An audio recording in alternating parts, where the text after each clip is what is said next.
Ladies and gentlemen, I have fantastic news because Moving Up has reached 75 episodes. Don't blow the bloody confetti cannon. What do you mean, Michael?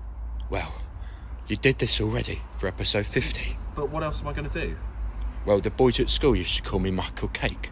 Michael Cake. You could make one of them. Right. And voila. Now, considering I don't bake that often, this is a real achievement.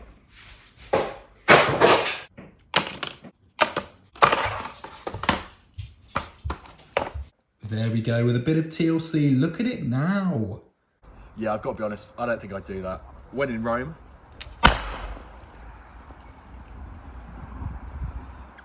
Oh no, it's gone over the hedge. Oh, gross.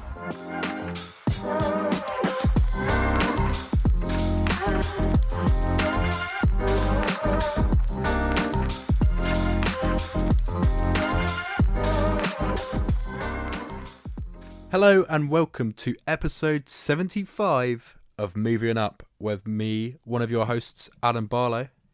And your other host, me, Alfie Walker. Alfie, how are you doing, my friend? It's been a hot minute since we last podcasted. In fact, it was when I was in Mallorca, then you went to Mallorca, and now we're both back. None of us are in Mallorca. What else is going on? Unfortunately, yeah. I really wish I was back in Mallorca, let me tell you that. Let's start with that, mate. Did you do like an all-inclusive job, or did you have like a little villa? What was your little holiday like? We had a villa set up, but it was a Jet2 holiday. Don't even start with that song. God damn it. Nothing beats all over. A Jet2 holiday. And right now, you can save up to... Nothing beats a Jet2 holiday. Yes. Honestly, everyone's got the Jet2 holiday bug. I don't know what's taken us so long. This has been a thing for years. Why is it only caught on now? Years, yeah. Very strange. But yeah, it was a Jet2 holiday, so we had, as part of that, they organised our rental car and our villa and things like that. Yeah. How about you? Lovely. We had an all-inclusive jobby. The airport is on the left-hand side, and if you just drive an hour to the other side of the island, directly, like parallel to it, that's where we were, in a place called Calamanor. It's very nice. Ate too much food, drank too many cocktails and beers. We were on a TUI holiday, right? And oh yeah, cross the T, dot the I, put you in the middle. When's that going to catch on? Yeah, right. Their song that they play on the airplane is not as catchy as Jess Glynne's Nothing Beats a Jet2 Holiday, that one. Because their song was like, we sat on the plane and this is probably too much of a reference for you, Adam. Do you know the band Bananarama? Yeah. And then there's another band, I think they're called Funboy Free. Basically, it's the singer from The Specials. So it's like a proper 80s, 90s job. And their song that they play on the airplane is like, it ain't what you do, it's the way that you do it, and that's what gets results. That was playing on the way there as we were boarding, and the way on the plane back. Like, boarding, landing, that was playing. So that must be their theme song, the same way you've got the Jess Glynne for Jet2. You've got, it ain't what you do, it's the way that you do it, by Funboy Free and Bananarama. That is a real deep cut. Why that song? Yeah, it's so weird. Random. Anyway, let's talk about something more exciting. It's episode 75.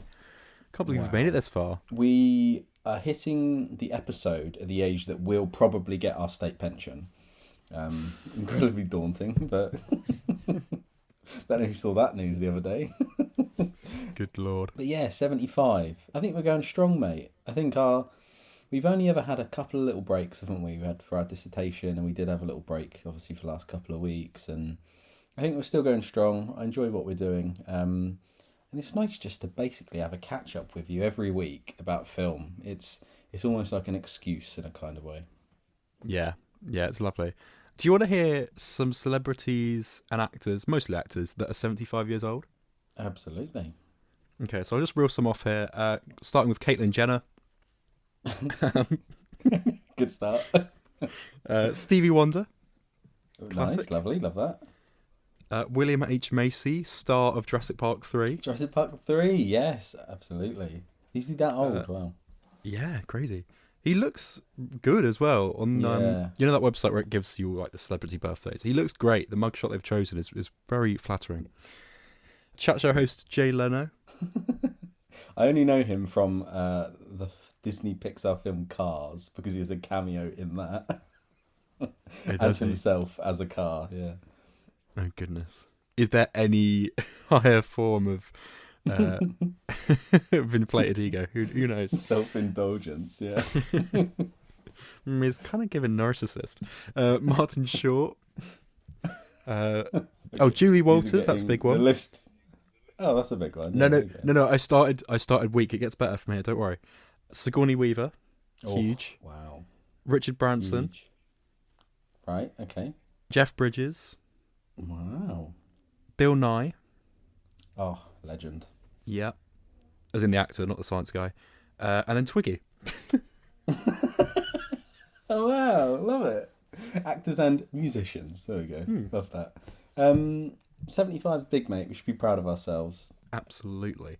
And we've got a big episode in terms of reviews as well. So if you didn't hear my review of Superman, head back to the bonus one last week, or a couple of weeks ago now, with Lewis Eyre, who kindly came on and covered for Alf and did a mighty fine job, I must say. So thank you to you, Lewis, if you're listening. Absolutely. But we've got a big old Marvel film, and let's just say, it's fantastic. It's absolutely bloody. It's absolutely bloody fantastic. Absolutely fun, dozy. We're also going to finally loop round and touch on The Bear Season 4, which somehow I finished before you. How's this happened? Oh, how the tables have turned, my friend. The irony on this. I'm the TV correspondent, apparently. And then, of course, The Naked Gun. Have you seen the original Naked Gun films? Oh, yeah.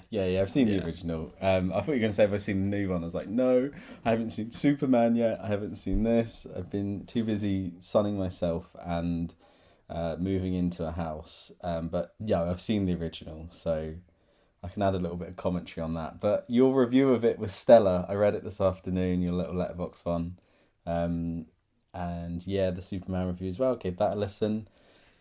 It's exciting, mate. There's some good content coming out, and hopefully Fantastic Four. I think we're both of the same opinion, but it seems like we're enjoying that one too. So it seems like we're onwards and upwards. But vitally, before we get into any of those reviews, Alfie, we're long overdue a bit of house chat. Come on.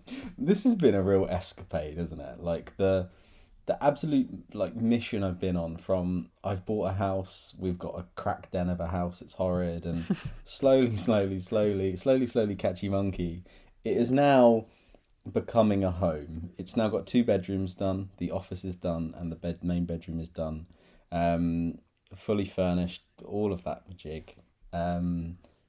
We spent 2 nights there so far. That was great. Just before the podcast I was going to tell Adam about the mattress. Adam was like, was the mattress comfy? I was like, yeah, it is comfy, especially because it was for free. My parents had a mattress, moaned at the company about it. They sent them a replacement and then sent them another replacement on accident. So we lucked out and got a nice £900,000 mattress absolutely for free. So I'm sleeping so well on that, knowing that I didn't have to pay for it. That is nice. It's the little things, isn't it? Or in this case, quite large things. No, it's going well. We're moving in properly this Saturday. So from next week's movie on up, I'll be recording from the office, from the orange room. God. No way. Obviously, I mean, you don't want to dox your personal Instagram account, or maybe you do, but the photos you've been putting on your story of the painted rooms, like when we debuted, your paint colours of choice on this show. We did. Some of them I was skeptical about, but having seen the final product, God, if no one's ever told you guys, don't judge a book by its cover, and don't judge a paint colour by its colour, but by its swatch sample. Yeah, it looks great. All the rooms look brilliant. It almost looks like the set of a film. Like, it's giving TVA, it's giving Yeah, it's TV, giving absolutely, yeah. it's giving retro futuristic Fantastic Four, actually. Yeah. That wasn't on purpose. It was kind of on purpose because we went, right, we're going to do the orange room. We're going to pick a 70s colour and we're going to go for 70s, mid-60s, 70s, mid-century modern. And yeah, it is TVA. You're quite right with the lights and stuff. You can, I think my personal Instagram is linked on the main account. So yeah, click on it and have a look at the stories. It was fun to do, fun to see it coming together. And I think someone messaged me and was like, I love the colours of the room. It's giving old time money. I don't know what that means, but I'll take that compliment. That's the dream. That is what we all want to achieve. Whatever that means. Right, let's get into our first review of the day. Let's talk The Naked Gun.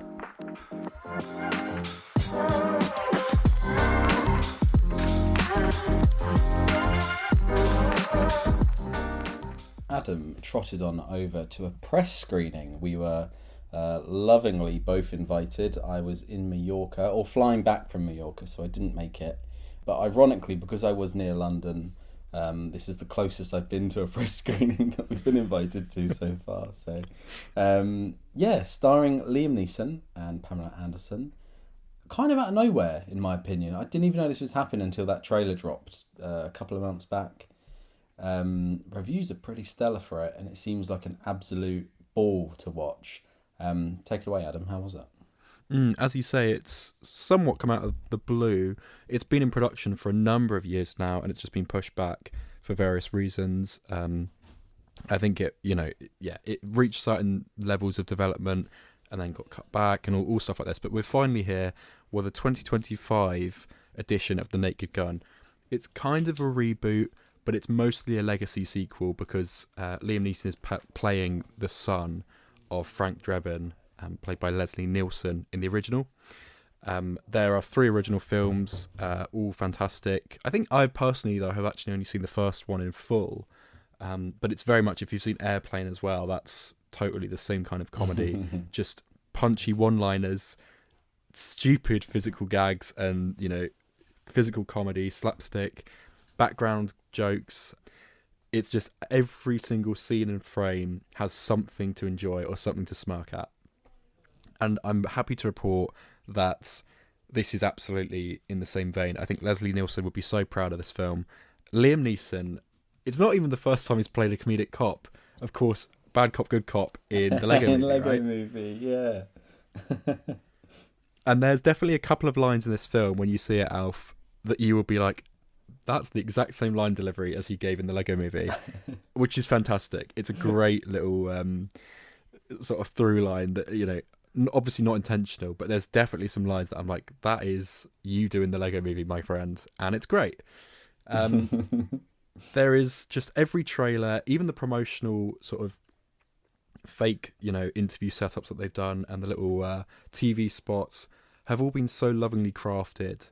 And you can tell that the writing team, the directing, the actors, they're all game for it. They know what they've signed up to, and they're just hitting the ground running. And it is such a delight to watch. So as you said, Alf, I went along to the press screening. I saw Ali Plum afterwards, which was really cool. I'll get into that in a minute because I did speak to him briefly.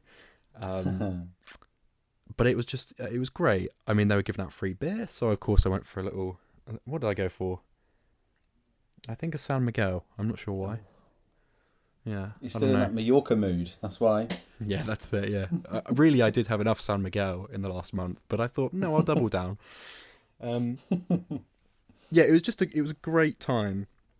I took along Tamsin as well, who can sometimes struggle, I think, with things that are quite awkward, like TV shows, films that we watch. If there's a bit of awkward comedy, and people sort of She's rut a retreat here then. Yeah, she doesn't typically like that sort of stuff.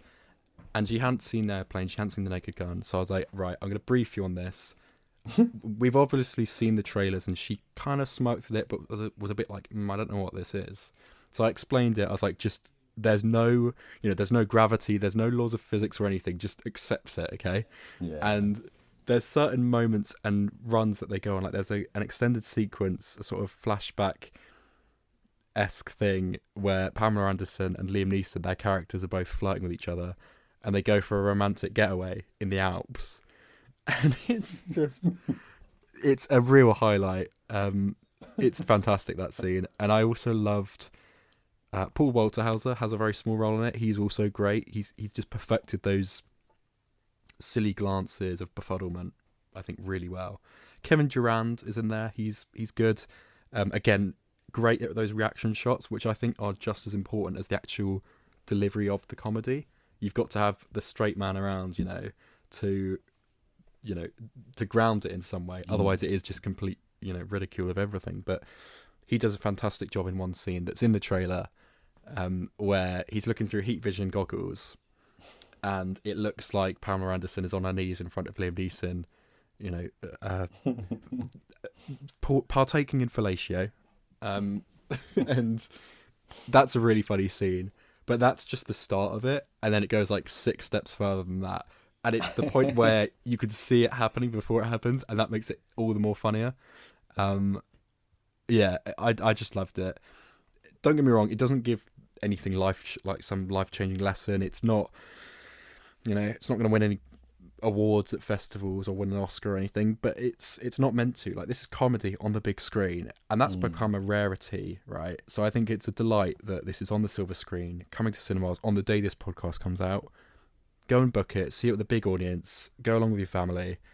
Maybe not anyone too young, but it's just really, really funny, and they smash it out of the park, which is a real, it's just really encouraging to see, and hopefully we'll get more films like this. But yeah, you hit the nail on the head there, mate, because you do not get this kind of comedy anymore. It's like the Airplane, Naked Gun, like what's the one with Gene Wilder, that exact type of comedy where I can't, it's so sort of slapstick and over the top, and it is right up our street. And I'd say potentially, like, Peter Serafinowicz show is the only thing I can think of right now that's like a little bit similar. I don't know if you ever watched Shooting Stars. It's like Bob Mortimer and Vic Reeves. It's like a panel show that's got a sort of humour like this as well, where it's like, name a breed of dog, and they're like German Shepherd, and they're like, no, Golden Retriever, you're wrong. Like, it's so stupid, and I'm so glad to hear that this film captures the essence. Airplane is one of my favourite films. If I'm feeling shit or if I need a laugh, it is one that I will flick on and will just sit there creased up for the hour it's on. I need to catch it. I was gutted I couldn't go to the press screening, because when you said, we've got 2 tickets, I was like, oh, amazing. Like, I'm actually pumped for this one. Like, this is one that I'd proper be up for. And obviously, I wasn't in the country, but your review of it has made me go, oh, perfect. They seem to hit the nail on the head here and know exactly what they're doing. And like you said, comedy, let alone good comedy, is quite a rarity at the moment on the big screen. So hopefully this is like an onwards and upwards type thing for the genre. Do you want to guess the runtime as well? Is it a pun or is it... No. It's 69 minutes or something. I'm going to say 100 minutes. No, it's 85. A tight 1 hour 25 minute film. Wow. Yeah. Really? That's crazy. That's good. I love it. I love a short film. There's a fantastic cameo in it as well that I forgot to mention. I won't spoil who that is, but it's an actor we both like. It's not Richard E. Grant, but I was going to say Richard E. Grant. It's not Richard E. Grant, and Michael Caine hasn't come out of retirement, and Jeff Goldblum's not in this either. So just other than that, I won't reveal anything. But yeah, absolutely go and see it. I know you'll be moving in this weekend to your new house, Alf, but carve aside some time if you can, and it's well worth it. Just as a final note about the press screening, I saw Ali Plum. He was on his phone after it. He's wearing a rucksack, so I was like, oh my god, he's just like me. And I sort of dilly-dallied a bit outside by the popcorn and by the tills at the Cineworld, and I was like, oh, do I go say hi? I don't know. He looks like etiquette. He looked like he was going elsewhere. He was in between trips, so I was like, do I be professional? So I just went up. I was like, hi, Ali. Shook his hand. I was like, I just said, you know, you inspired me and my friend to get into this sort of stuff. We do a podcast together. This is our third big press screening. You know, thanks for all you do at Radio 1 and stuff. Or at least that's what I tried to say. I was shaking like a leaf. So I don't know how much of that actually came across. And then he started talking to me about, you know, he was very, you know, polite and was like, oh, that's great. Good to hear, man. Hope it's all going well. This is a great press screening to be at as well, and things like that. And then he started saying how he was going to see... Do you know Aussie Man Reviews? He's quite a big influencer for film. He was doing some sort of show in central London that Ali was going to go to afterwards. And I think where I was nervous, and also I sort of came out and I sort of had my thing to say in my mind, just ripped through the sentence and like didn't give him a second to think. And then he started sort of, I think he was sort of catching up with what I just said. Like, it was a very awkward interaction. Not his fault, all mine. But he did then sort of go into a load of detail about where this event was, as though he was inviting me. And I was like, he can't be inviting me. So I just walked away. I was like, okay, Ali, thanks. Have a great evening. I'll see you soon. Like, will I? It's one of those situations where I'm like, part of me was like, it would have probably been better if I just hadn't got up to him at all. I don't think so. But yeah, I think if you we carry on going to press screenings, we'd bump into him again. You'd bump into him again. So I think it's nice that you've nodded your face, because I think you probably made enough of an impression to next time you see him, you could nod your head at him. Yeah. You're quite right. Adam Barlow, friends with Ali Plum. Confirmed? When's he on the show? When's he on Moving Up, Adam? Yeah, right? When's he coming on? That's what we need to get this podcast kick-started. Fucking hell. Episode 100, surely. Work your magic, mate. Every time you see him, or Pulp or Kitchen, Yeah, fucking either. anyone. Fred Asquith, please.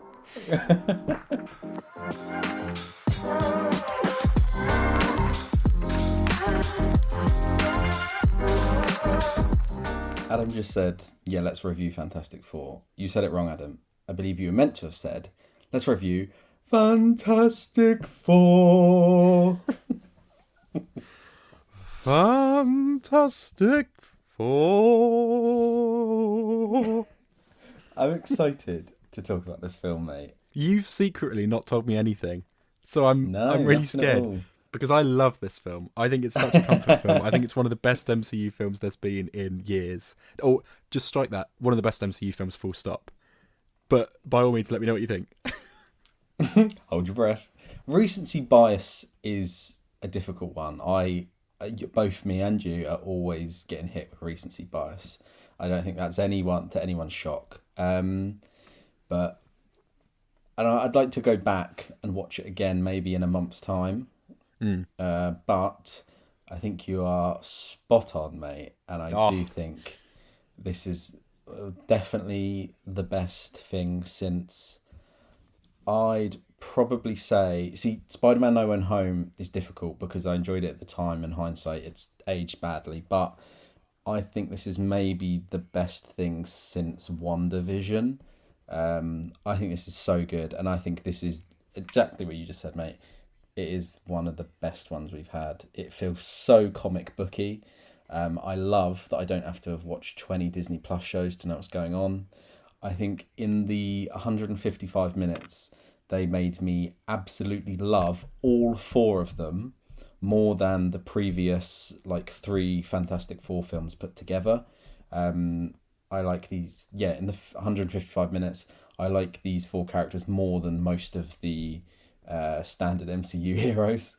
I think they are all so charming, and I love the takes on each of them. I think Johnny Storm and Ben Grimm are all quite sort of standard, but I think Pedro Pascal did a great job with Reed Richards, and I think he took it in a different way. I didn't know what it was going to be. I think Pedro can be a little bit samey sometimes, and I was really nice and impressed when it wasn't. It was a little bit different. There was a little bit of edge to it with the anxiety stuff and that. And this film has made me excited for Avengers Doomsday, which I thought was a hard feat because I am dreading that film. I hate this Robert Downey Jr. thing, but this film has made me go, I'm excited for it. Yeah, mate, I liked it. I really liked it. Nice. That gives me hope as well that you'll probably enjoy Superman as well, given that that's also, you don't need to have seen anything before that. So yeah, check that out when you get time as well. Fantastic Four. I mean, as I've said in my reviews on socials and in the TikTok and things, I think the casting does a huge job. Like you say, you've connected to these characters so quickly. I think the script is really tight here.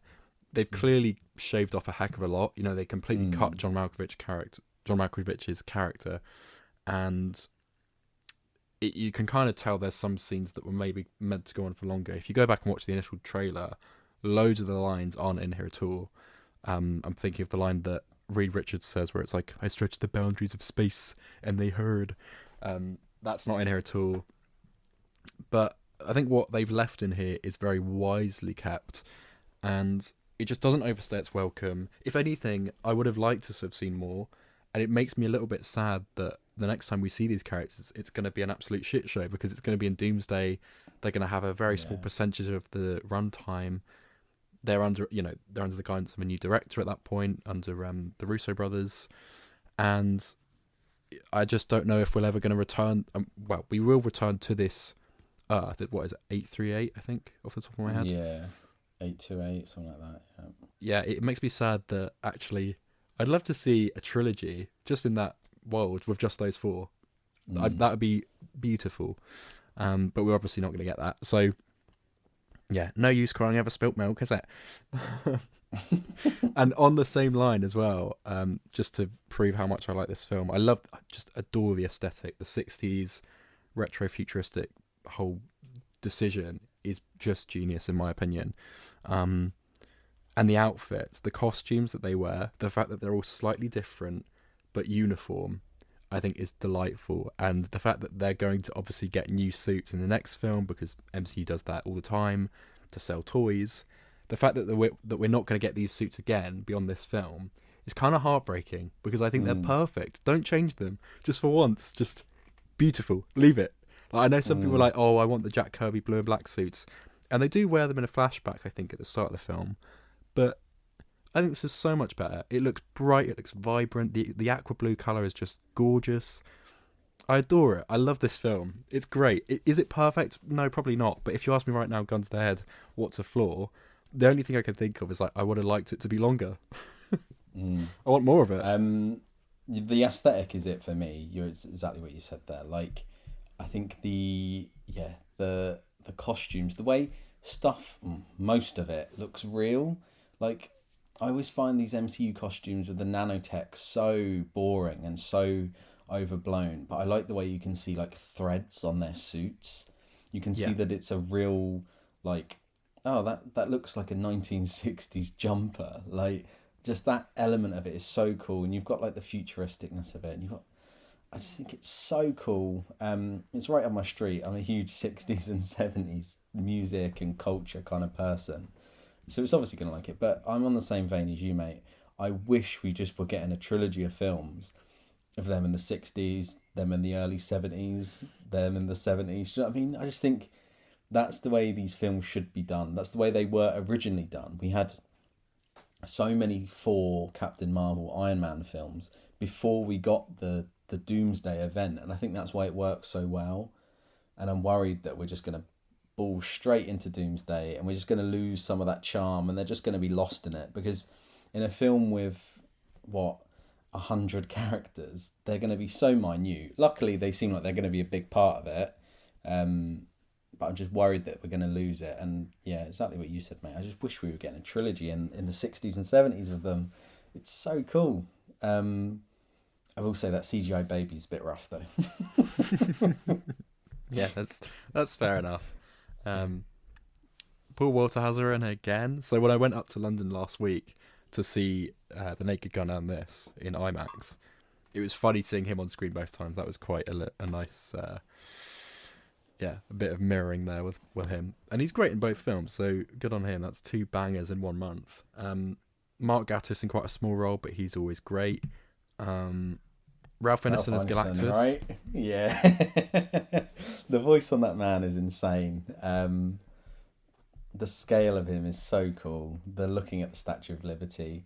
I sent you that meme on Twitter where they'd flipped the image and said the brutalist. It was saying, like, I'm glad they didn't kill him, because it means he will definitely come back eventually, I think. Because from what I'm aware, I'm not a huge comic book reader or anything, but Galactus is like one of the big ones up there with like Thanos and Kang and Doom and stuff. And Galactus is one of the big players. So I'd hope that maybe once Doom's done, they might bring Galactus back potentially.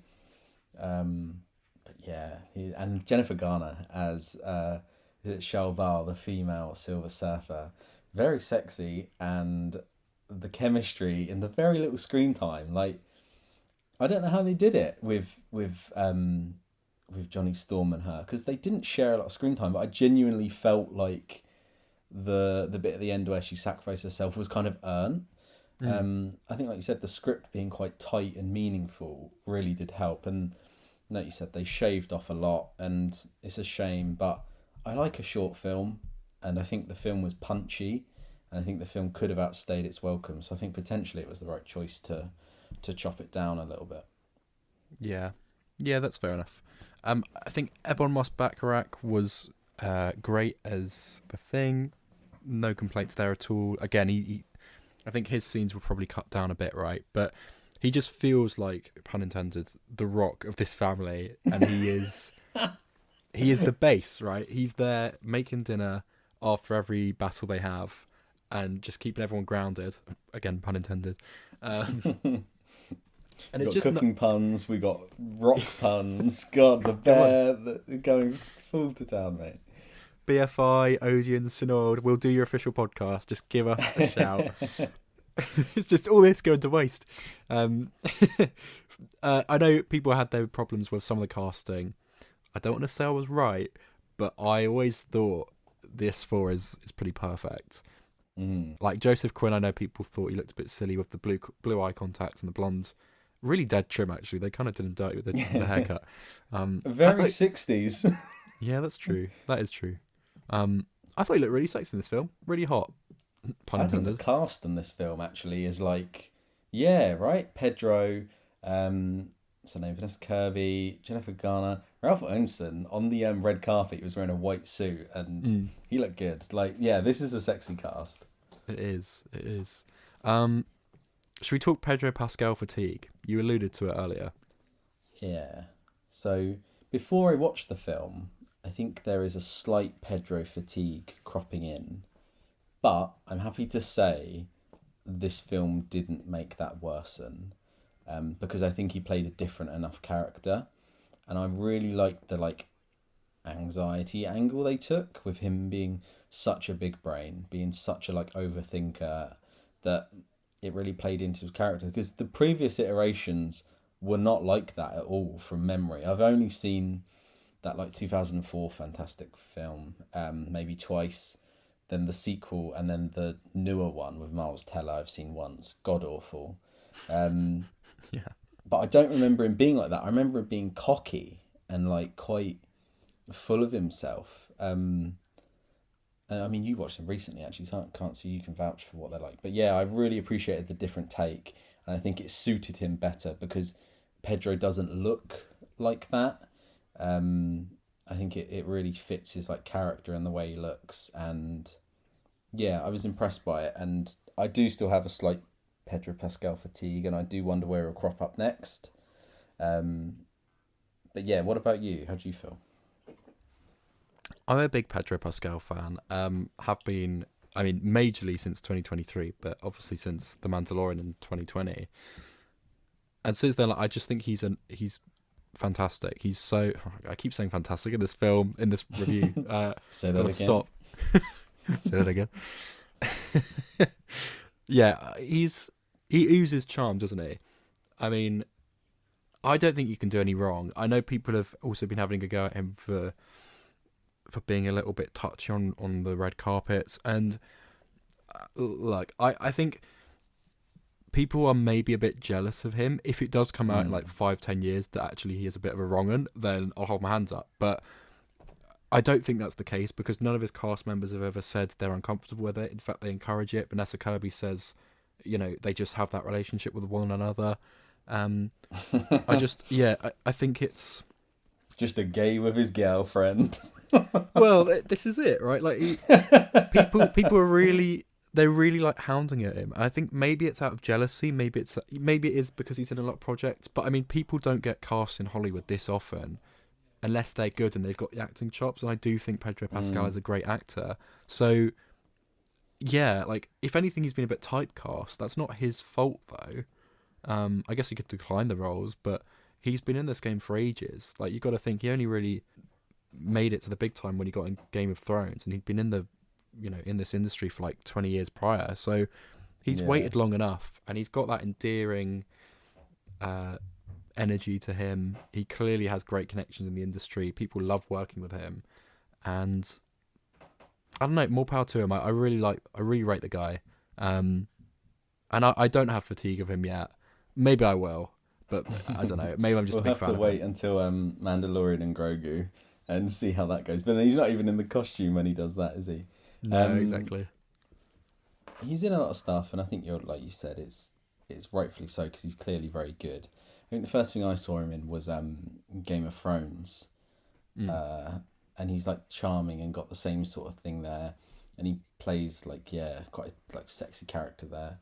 But I'm glad this film didn't encourage, like you said, the fatigue that I was facing. I think this role is different enough from the other stuff he's done, where it sort of luckily hasn't encouraged that. I think it was great, mate. Vanessa Kirby was good as well. Yeah, I really do praise this film. I think it was great. Yeah, Vanessa Kirby was perfect. I've got no issues with her character at all. Really heartfelt scene at the end as well. I don't know if I guess we won't talk spoilers, but the scene at the end, the way that Pedro Pascal acts that, and a few other scenes in the film, like to do with the sun and Galactus in that encounter, I think it's the last line. That whole sequence, by the way, in the cosmic section, the sort of 25-minute bit, is just sublime. I mean, when they, like, the scale of him, of Galactus, and then the four of them just standing at the front, and then you've got just the franticness of them trying to escape, and like it really felt like you were there with them, especially in IMAX, especially in 3D, which I also saw it in. Like, it's crazy. It's a really great sequence, one of the MCU's best, and I love the line, like almost beyond all the spectacle, some of the lines and the moments I was most looking forward to rewatching, because I've now seen it 3 times and I'm going to go for the 4th for obvious reasons. So some of the best moments were Pedro Pascal's line delivery. I think the bit where he's like, "You'll never take our planet and you will never have our sun," and his voice cracks a little bit. I'm like, that is it's subtle, but it's there and it's brilliant. And other moments in the film where it's like he's doing something different with his voice. I don't know if he's lent into a bit more of an accent or if he's doing it's a bit more transatlantic, isn't it? It's a bit more like classic sort of, that sort of classic America transatlantic voice. I think I saw a thing saying that he actually did it a lot stronger, and they told him to play it down because he was doing it too much. But I think it's good. I think it works for the character. That's interesting. I liked the bit as well towards the start where Johnny comes down to ask him about the new suits, and he says something like, "Do we have to do this today?" Like, he does it in a really, in almost a bit of a whiny, but like he's very open, and he's very. I don't know, the way he sort of smooths his sentences on a really technical level. I just really enjoyed it. It was very satisfying to listen to. You're right about the dialogue was really good. The one bit that stood out to me was when it was him wanting to use Franklin as bait, and he was like denying that he'd thought about it, and she like knew in his head, like she knew that he was thinking it, and I thought it was a really good moment because like we all knew that's what he was gonna say, and he was like kind of denying it to himself. I think it was great. I think, like you said, it was a really tight script, and I think it helped the pacing. Yeah, good film, man. How did you feel about, you watched all the old ones, right, before seeing this one? How did you feel about them briefly?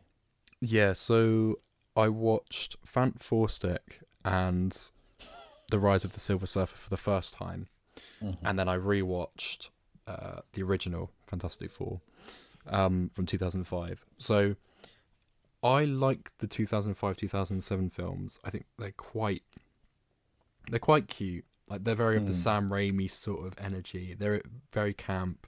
I remember Silver Surfer being quite good. Yeah, I think I preferred the sequel a little bit more, which is maybe an unpopular opinion. Although I don't know if my opinion's changed since that, because actually seeing the Silver Surfer and Galactus done so much better here, it's like, oh, actually, no, that is a bit weak. And then also they bring back Doom in that one as well, which is just completely not needed. Yeah, they're both okay. They're fine. Like, they're very mid. And when I reviewed them and put those ratings on my story, people were really up in arms with me. They're like, what are you talking about? Giving Fantastic Four from 2005 2.5 stars? I'm like, no, sorry. What, go back people thinking it should be higher or lower? Yeah, I'm sorry. You can't watch those films and be like, because in my mind, 2.5 is 5 out of 10, which is okay. That's mutual. That's not bad. It's not great, right? It's not a bad review. It's just mid, like the definition. And people are like, 2.5 stars. Are you joking? It's not bad. I'm like, so it's bad. I'm just saying it's mid. And, it's just go back and watch it. Yeah. It's a 2005 superhero film. You know what you're going to get. And then as for the 2015 one, my God, what an abysmal film, right? It's almost not as bad as I thought it was going to be, but it's still really bad. Like, it's just terrible. I mean, the meme at the end of the "Say That Again" thing, I've seen that clip obviously on YouTube before, but actually seeing it in context and just the pacing and the writing of that scene is like an out of body experience. It's not even in keeping with the film because it's really dark and quite boring. And then you've got that moment of levity at the end, which is like the only joke in the film. And you're like, where the hell's this come from? And they're doing a little SNL sketch. Like, it's just absolutely baffling. It's so bad. The bit where Doom pops heads, I think that's pretty... Yeah. That was quite cool. I think that's the only moment there I was like, ooh, like... He really does feel evil in that one, actually. Whereas in the first... In those older films, he does just feel a bit bitter. But in that, he does feel evil. But with no build-up. So it is from 0 to 100 very quickly. But anyway. I can tell you the new one is the one I would choose 1,000,000% to watch. I'm glad we both agreed on this. Because I saw Lewis put a thing saying that this film didn't do it for him. Saying it is like, can't make him excited for the MCU. And I was like, oh no. I'm worried I'm going to have that opinion. No, but I was chuffed to say that I really enjoyed it. Yeah, and as a result, Lewis will never come back on the show again.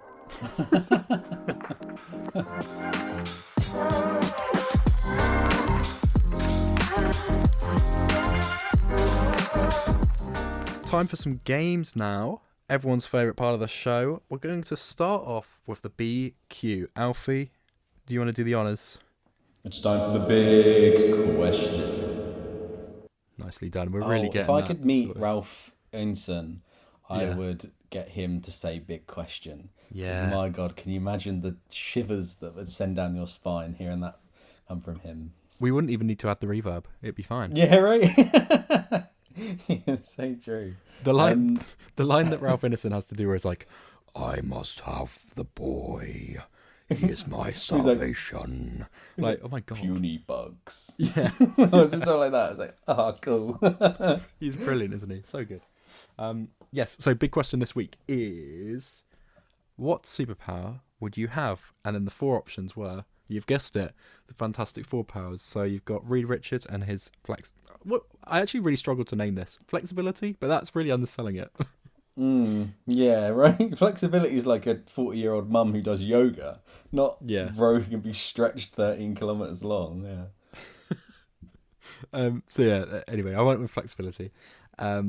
Sue Storm with invisibility and force fields. Johnny Storm with flight and fire manipulation, and then you've got the Thing with strength and durability, what have you, and impeccable cooking skills. Yes, that's the real superpower, isn't it? So I will just see what the results are. So when I peeked on the Moo account earlier today, I saw that no one had voted for invisibility, which I thought was baffling. So what are the results at now? So this is, I'll check my journal account first. 1 vote for flexibility. I'm not sure which perv put flat. Oh, your brother. Sorry. You little pervy. No, Shopping, bro. 15-year-old kid, of course he wants that. Yeah. As I was watching the film, though, I was thinking, which power would I have? And I think the flexibility would be really handy, and also it would impede your life. Like, it would worsen your life the least, if that makes sense. Like, you could still be a normal human, but also you could actually get quite creative with that, and not just in the one obvious way. By far and away, the biggest percentage, 62%, said they want invisibility and force fields. That's fair enough. 23% fire and flight, and then one vote also for strength and durability. I mean, the worst one here is Ben Grimm, right? Yeah. He really got the short straw, didn't he? He did. And I think actually, to give some credit, a very small, minuscule amount of credit to the 2015 one, the way that they do that discovery of powers as almost like it's a horror film is actually quite haunting, particularly with Ben Grimm. Yes, and then with the moving up account, a few less votes here, but we have got a smaller audience there, obviously. Quite split, though. 4 votes for fire and flight, and then 1 vote for every other option, which is interesting. So fire and flight and the force fields and invisibility, I guess they are the coolest ones, aren't they? Yeah, I would choose invisibility and force fields. I don't really know why, to be honest, because I really like the idea of flying, but I just think they're quite cool. I think the way they portrayed it in this was very clever as well, really nice. What option would you choose, Adam? Which superpower? I think flexibility would be good, but I think the fire would be a bit of a hassle, but I mean, flight, you can't really beat it, can you? So I think I'd go with fire and flight. Fire would be handy, but it's like, you've got to be really equipped to deal with that. You just reminded me of that bit where he kicks an orangutan, and it's not even like an evil orangutan. It just looks like a normal one. It really threw me off. I was like, why is he beating up an endangered animal? But no, because what you didn't see was in one of the cut scenes that orangutan's just robbed a bank and killed a child. So that's what that is. The thing is, I think you're right though, because John Malkovich's character controls them, right? That's the whole thing. He makes evil monkeys and controls them. So you're probably right. That probably is why. So there we go. Reed Richards doing God's work. We've got another Fantastic Four game, if you're willing to play this one. I've got some letterboxed reviews. The return of this old shtick. Go for it. I've got 8 reviews here. I'm going to try and tally up what score you get. So we'll see how well you do here. So yeah, you've got to tell me which Fantastic Four film is this a review of. Do you want the star ratings as well? Yeah, go for it. That would probably help. Okay. There's 4, right? There's 1, 2, Fan 4 Stick, and then the new one. Yeah, if you say so. Oh yeah, there's that really old one that was never released as well. I mean, let's just see if I've been harsh enough to give you one of them as well. Hint, hint. Right. Okay. Half a star. Reboot whatever the fuck you want. I don't care. Re-envision, reimagine, rewrite. Go on. Do your worst. But pay some goddamn respect to the source material.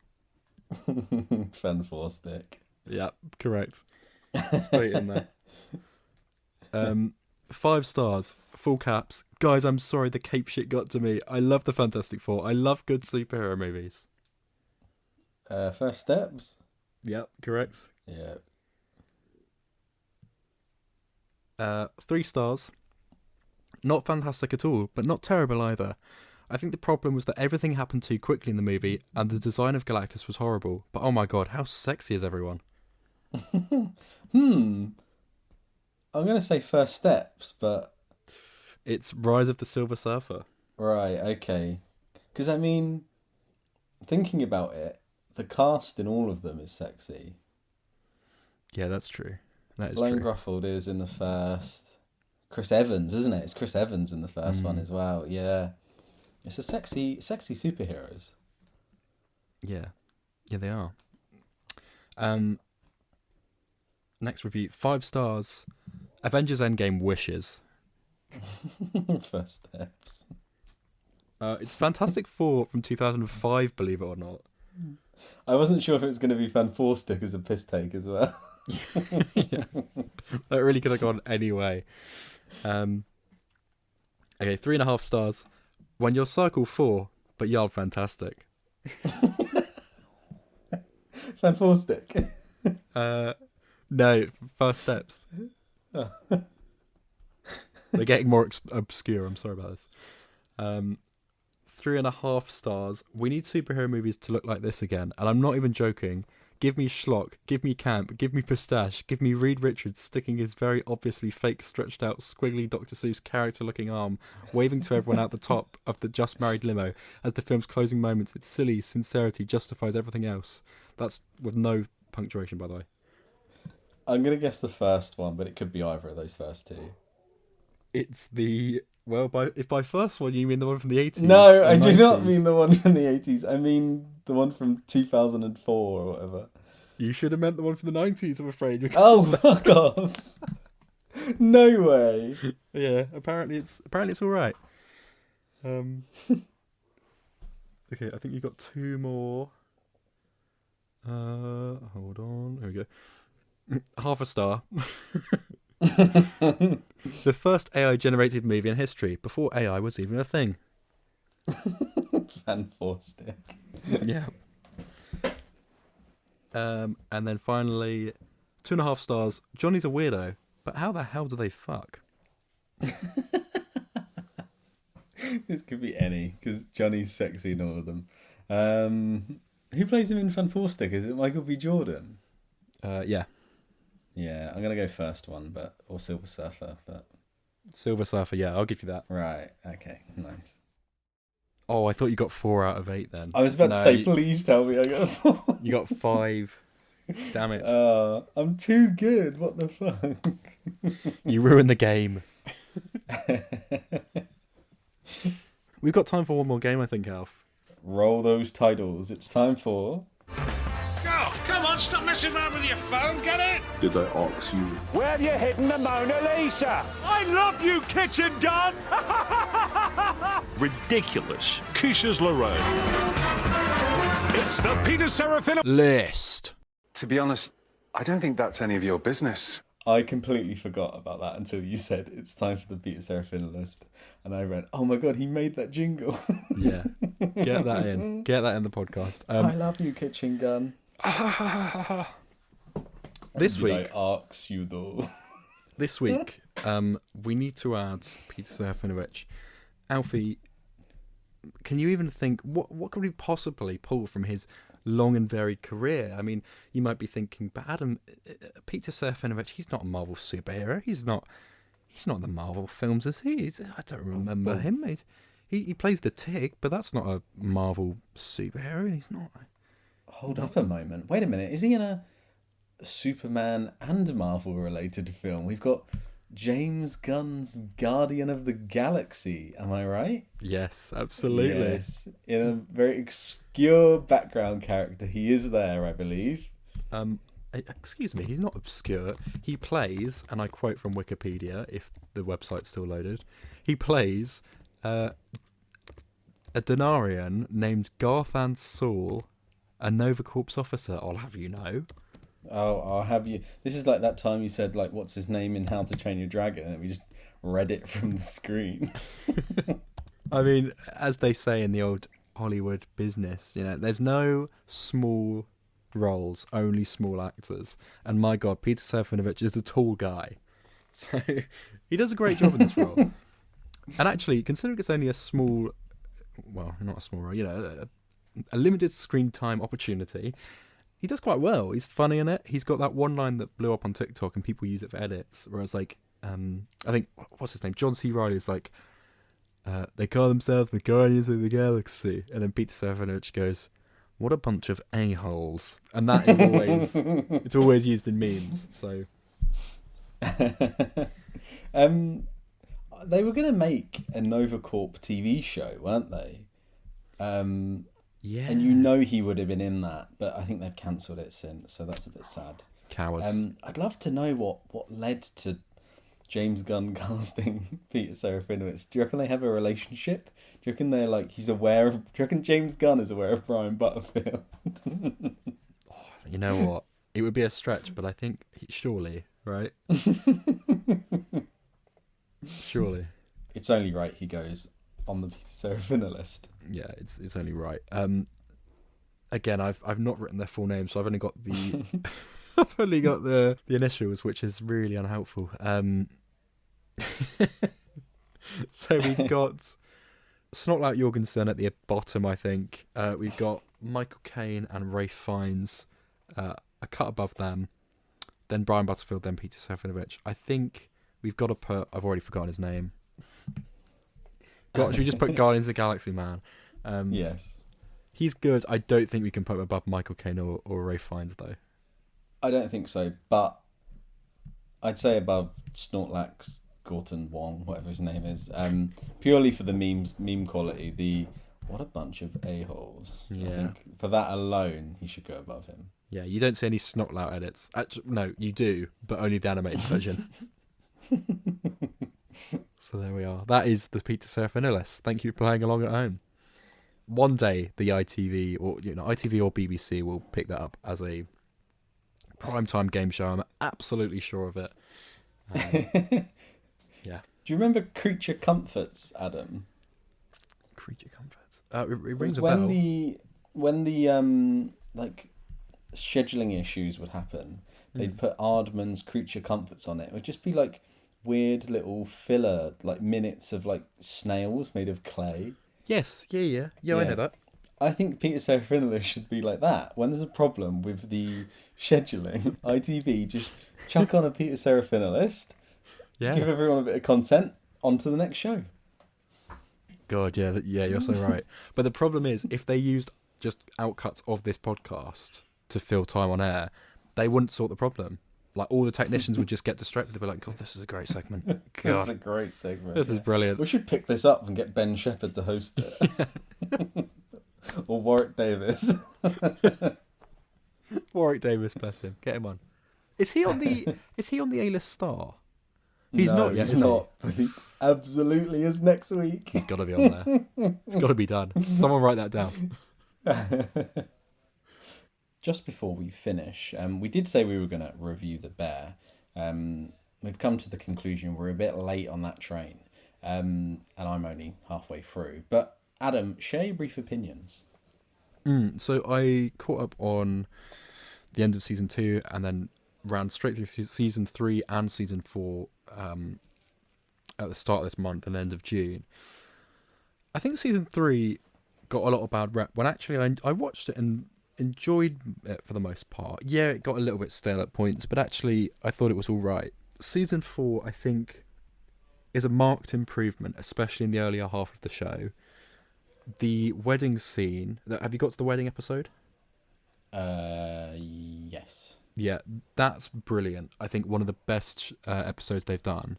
That was just so wholesome. In fact, nothing really goes wrong in that show, in that episode. It's lovely to see these characters that actually I realised as I was watching it that even if the overarching larger plot isn't going anywhere very fast, and I think that's what most people are taking issue with, I actually think the individual character connections and the fact that you can trace everyone, and I could list off like 3 bullet points about every character there. You know, like I know these characters now, and I think they're all lovely, and they've all got flaws, they've all got hopes and dreams, and they feel tangible, like they feel like real people. And on that note, Bon Moss Backrack, fantastic. Again, I've said fantastic. I need to stop. Say that again. It's on my mind. I'm sorry. It was super, man. It was Mr. Terrific. No, stop it. But You see, here's the thing. here's the thing. Invisible One. Flame on. It's clobbering time. He's great. He's really great. And, I started out watching The Bear and I loved Carmi. But now, and since season 3, I think, onwards, he is the heart. And not Carmi. I think Sydney and Richie are the heart of this show. Yeah.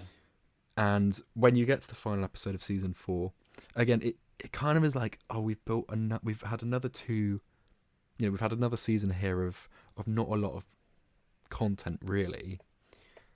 You get to the end of season 4 and something big does happen, and you're like, okay, this will be interesting. I think it's not a surprise really, but it does mean that season 5 is going to feel different for sure. I don't know if I like where it's heading. I feel like it might have sort of lost its way a bit, which I know people said about season 3. I think season 4 is fine, absolutely watchable. I enjoyed it, but I don't think I'd say I loved it. I enjoyed being in the presence of these characters and spending more time with them. But I mean, I would say that regardless of what happens in the season, really. That's just extra runtime, isn't it? So it's a tricky one. I think The Bear is good, but as you said about season 3 and other things, it's just sort of floundering. It's a little meandering, and I think you've hit the nail on the head with it's lost its way a little, and I don't know what that is at the end. So I'll wait and see what that twist is. I can predict in my head what it is. It's only one way it can go. And yeah, absolutely about Richie. He is started off, I did not like his character at all. I really actively disliked him.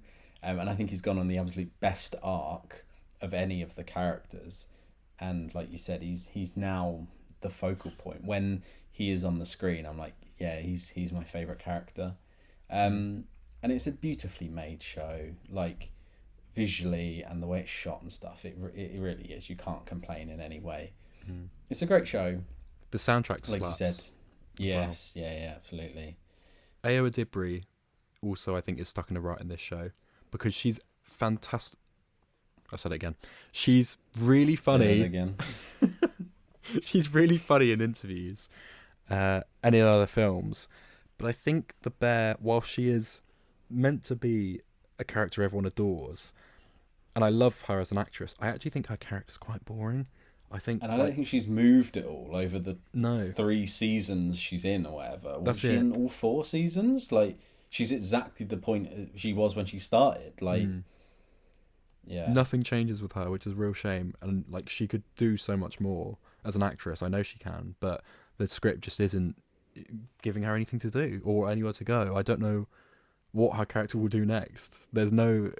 they've written themselves into a corner. I'm not sure where it will go, but I'm glad it's got picked up for season 5, and I will definitely still watch it. If you'd like to get in touch and tell us what you thought of The Bear season 4, or what you thought of Superman, or most importantly, what you thought of Fantastic Four First Steps, you can do that by emailing in. It's hello@moviongup.com. Calling Josh Brooker. We haven't had one from you in a while, mate. Would love to hear from you if you still listen. Yes, definitely. You can also get in contact via our social media. Go to our Instagram or TikTok. The handles are @MovieOnUp. I think you could say this episode has been fantastic. I would love if you just said a different word, like brilliant. Better than average. Thank you for listening today. What are we reviewing next week, Adam? Next week, I'm going rapid fire with these screenings, mate. I'm seeing an early showing of The Materialists, so another Pedro Pascal film next week. Let's see if the fatigue's set in then. I'm also seeing The Bad Guys 2, which is a sequel to a animated film that came out in 2022, which I watched and fell asleep in for about 20 minutes. So good start. We'll see how I fare with the sequel. And then the other one, at long last, a film I remember talking about with you actually, probably months ago. Yes. The Legend of Ochi, an adorable looking film with a sort of Grogu-esque puppet creature and Willem Dafoe. And Finn Wolfhard in there as well. So that looks good. I don't know what it's about necessarily, but it looks very adorable. And it's by A24, so it should be an interesting watch. Well, you've got that to look forward to. Any final words, Adam? I must have that baby. He is my salvation. Your Galactus voice is quite good, mate. A-list star?